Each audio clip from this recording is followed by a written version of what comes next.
History remembers the headlines. We find the bylines. The year is 1915, the Battle of the Somme. Amidst the mud and chaos, one man, Lieutenant Colonel Adrian Carton de Wiart, is a storm of furious energy. A bullet slams into his face. He keeps fighting. Another rips through his skull. He keeps fighting. A third strikes his ankle. He keeps fighting. By the time they finally manage to drag him from the battlefield, he has been shot 5 times. His only recorded reaction to this near-fatal ordeal? I was rather annoyed. This wasn't bravado. This wasn't an act. This was Adrian Carton de Wiart, a man who treated mortal danger like a minor inconvenience. Some men survive war despite its horrors. Carton de Wiart seemed to survive because of it. His story begins not in Britain, but in Brussels. In 1880, rumors swirled that he was the illegitimate son of King Leopold II of Belgium, a whisper of royalty that added to his mystique. Raised in luxury and educated at Oxford, he felt a pull not towards law or academia, but towards the raw thrill of conflict. When the Second Boer War erupted in South Africa, he saw his chance. Still a student, underaged, and without his father's permission, he lied about his name and his age, claiming to be 25 when he was barely 20, and enlisted in the British Army. The African veldt became his first true classroom. It was there he received his first serious wounds, a bullet to the stomach and another to the groin. Sent back to England to recover, most men would have considered their duty done. But for Carton de Wiart, this was just the opening chapter. As soon as he was fit, he went straight back to the front. When the Great War engulfed Europe in 1914, he was one of the first to answer the call. He fought on the Somaliland front, where he was shot twice in the face, losing his left eye and part of his ear. He was awarded the Distinguished Service Order for his bravery. Did this stop him? Of course not. He simply donned his now iconic black eye patch and transferred to the Western Front in France, declaring it was where the real action was. He commanded infantry battalions with a reckless courage that bordered on the supernatural. He was a beacon of defiance in the trenches, a man who led from the very front, walking upright through machine gun fire while his men crawled. His soldiers adored him, believing him to be invincible, and the evidence was mounting. He was wounded and again, in the head, the ankle, the hip, the ear. He collected injuries the way others collected medals. His most famous injury came during the Second Battle of Ypres. A German artillery shell shredded his left hand. Bleeding profusely, he was seen by his men trying to tear off his own mangled fingers with his teeth before being taken to a field hospital.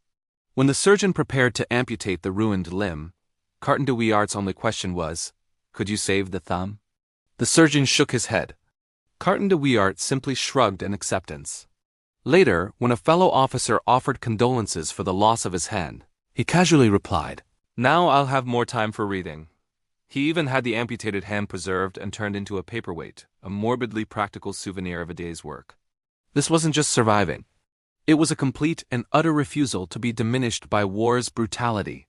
Between the wars, he served on a military mission to Poland, a country he grew to love. He commanded forces during the Polish-Soviet War, survived 2 plane crashes, and even fought off a group of Red Army cavalrymen with his revolver while on a train. Peace was an uncomfortable state for him. He once admitted, "Frankly, I had enjoyed the war." So when World War II broke out, the now 60-year-old Carton de Wiart was immediately back in uniform. In 1941, he was appointed head of a British military mission to Yugoslavia. But his plane was shot down by Italian fighters and crashed into the Mediterranean Sea off the coast of Libya. Despite his age and his collection of old wounds, he, along with the pilot, was the only survivor.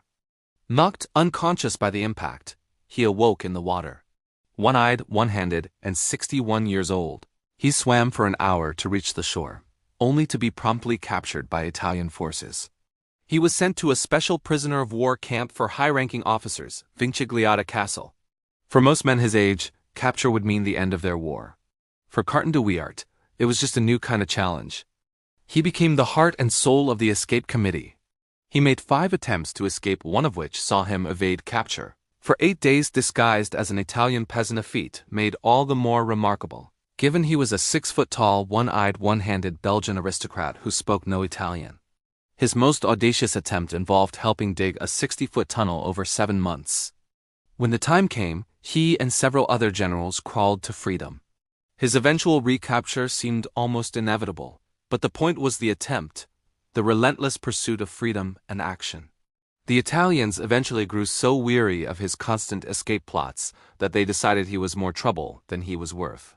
In 1943, they released him as part of the negotiations for Italy's surrender, sending him back to Britain. He had quite literally annoyed his way out of a POW camp. His adventures weren't over. Churchill, a great admirer, immediately sent him to China as his personal representative to Chiang Kai-shek, a post he held until 1946. On the way, he attended the Cairo Conference with Churchill, Roosevelt, and Chiang Kai-shek, a grizzled warrior standing among the world's most powerful leaders. After a lifetime spent charging headfirst into danger, Adrian Carton de Wiart finally retired. He settled in County Cork, Ireland, where he spent his days fishing and writing his memoirs. The one thing that bullets, shells, plane crashes, and capture could never do, old age finally accomplished. He passed away peacefully in 1963 at the age of 83. His memoir, titled Happy Odyssey, ends with a line that perfectly encapsulates his extraordinary existence. I have enjoyed my life. I have had my share of dangers, and I have had my share of fun. I have no complaints. He was a man forged in conflict, a relic from an age of heroic defiance who seemed to draw his very life force from the chaos of battle. Some men survived despite war. Sir Adrian Carton de Wiart survived because of it. Subscribe to the Unsung for more stories they don't teach you in history class. Thanks for watching.